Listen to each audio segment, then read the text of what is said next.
Salutations fraternelles à tous. Aujourd'hui, nous allons développer... Neom, un projet en Arabie Saoudite.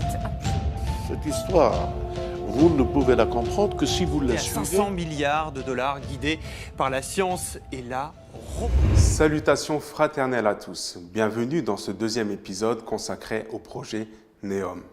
Aujourd'hui, nous allons nous attarder sur l'endroit précis où le sionisme et le wahhabisme ont décidé d'ériger cette mégacité.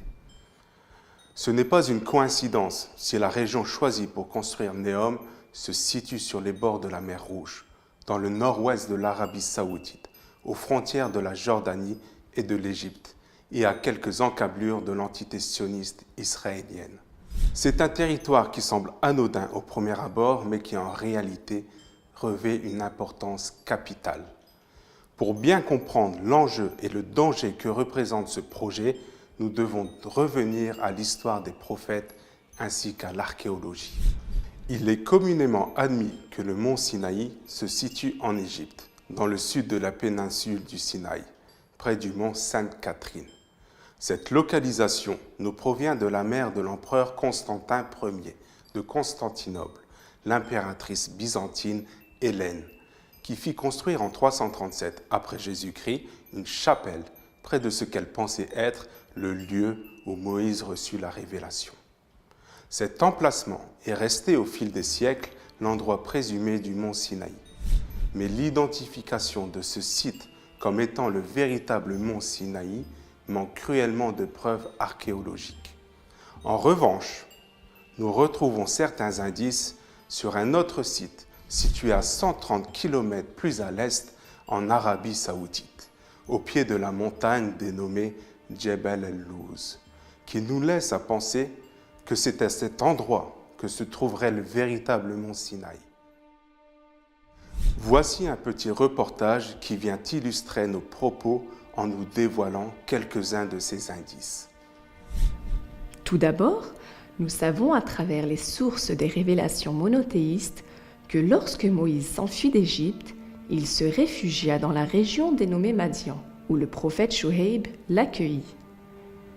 C'est dans cette même région que Moïse rencontra son Seigneur à travers ce mystérieux buisson ardent et reçut l'ordre d'aller libérer son peuple du joug de l'esclavage infligé par Pharaon.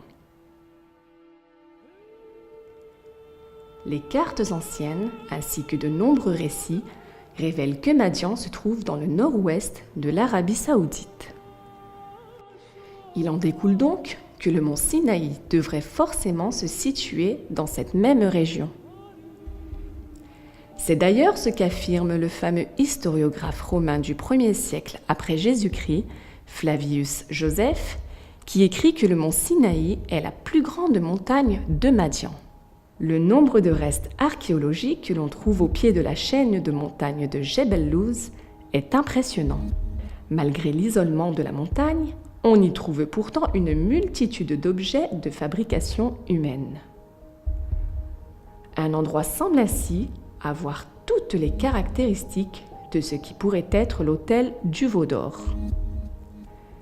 Une formation rocheuse naturelle au sommet de laquelle on a taillé un autel de haut lieu et qui est entouré de représentations de style égyptien de vaches et de taureaux, un genre de pétroglyphe que l'on ne trouve nulle part ailleurs en Arabie.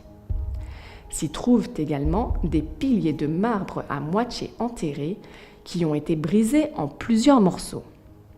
On y trouve aussi un rocher de 18 mètres de haut et environ 30 mètres au-dessus du sol, qui est fendu au milieu et présente des traces d'érosion par l'eau.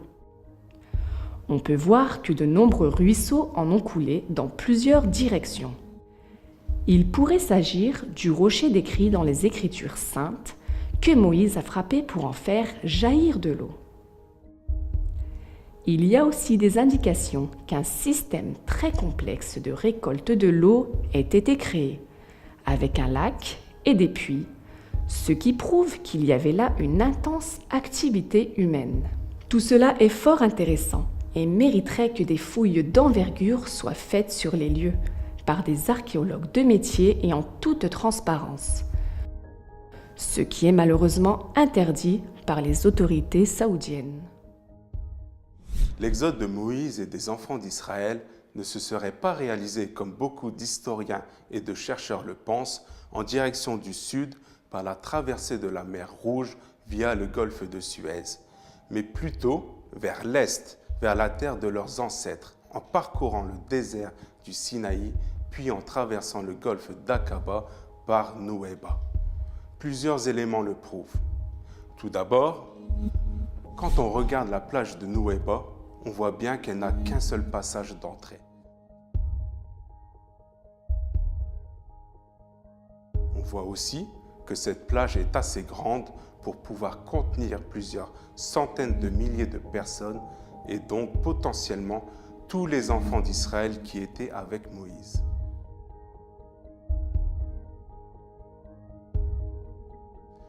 On a retrouvé également entre les deux rives égyptiennes et saoudiennes des vestiges de chars et matériaux de combat égyptiens.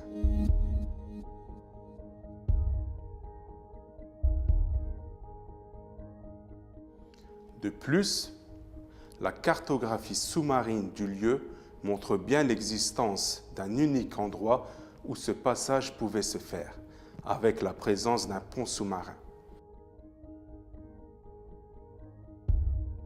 Une sorte de crête sous-marine qui a pu permettre à Moïse et à son peuple de passer par là.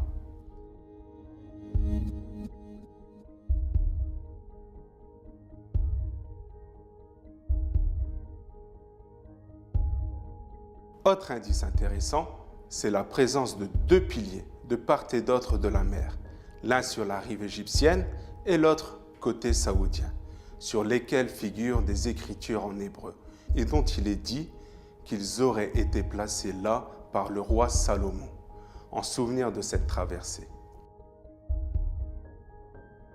Il faut savoir que le pilier du côté saoudien a été retiré par les autorités, alors que celui de Nouéba y est toujours.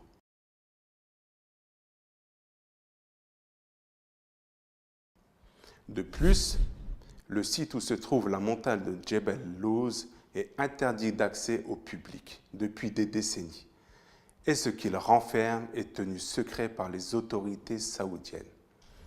Il est également important de savoir que des recherches conjointes américaines, israéliennes et saoudiennes ont été entreprises dans le plus grand secret pour percer les mystères que renferme Djebel el-Louz. Aujourd'hui, c'est sur cette terre bénie que le projet Neom se construit. Une terre qui non seulement a été le lieu du rendez-vous divin pour Moïse, mais qui a aussi été le témoin de nombreux autres récits révélés. Celui de Jacob, celui de Joseph ou encore de Shoaib. C'est donc cette terre que Dieu a désignée comme le lieu privilégié d'une rencontre bénie et d'une intimité avec ses prophètes bien-aimés. C'est là où Joseph fit cette fameuse prière à Dieu lorsque ses frères l'avaient abandonné au fond de ce puits. C'est là où Jacob retrouva la vue. C'est dans cet endroit que Moïse s'est réfugié lorsqu'il a fui l'Égypte. C'est aussi là que Moïse a reçu la révélation. C'est également à cet endroit que vécut le prophète Shoaib, une terre sacrée où le wahhabisme et le sionisme se sont alliés pour ériger un nouveau veau d'or, se concrétisant dans ce projet Neom.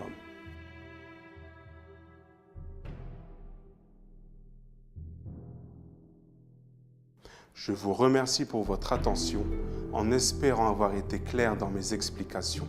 Je vous rappelle que ceci n'est qu'un préambule qui vient introduire la conférence sur ce sujet au Centre Zara France. Quant à nous, on se retrouve très bientôt dans un nouvel épisode dans lequel nous expliquerons comment, du point de vue géopolitique, l'alliance entre le wahhabisme et le sionisme a mis en place tous les éléments nécessaires en vue de concrétiser ce projet maléfique.